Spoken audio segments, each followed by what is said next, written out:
Сәлем қыз-келіншектер, сезонмен жасалатын осындай холодильниктің рецептімен бөлісетін боламын. Сирақтарды жақсылап үйтіп алғаннан кейін жақсылап жуып шайып аламыз да 2 сағат осындай бешбармақ сияқты пісіріп аламыз.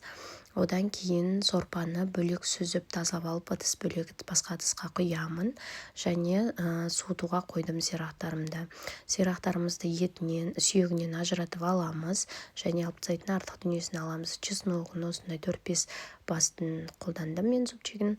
Осылай мястеровкадан жақсылап өткізіп аламыз. Ірі тас жүзі ірісімен өткіздім.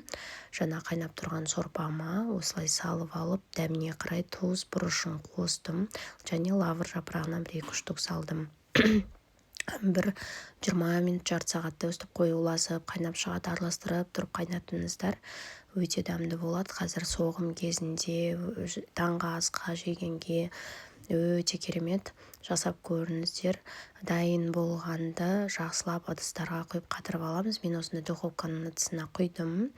2 табақ шықты. Осыны түнге қалдырамыз. Таңертең осылай дайын болып тұрды. Ыдыстарға салып морозилькеге қойдым. Астарыңыз дәмді болсын.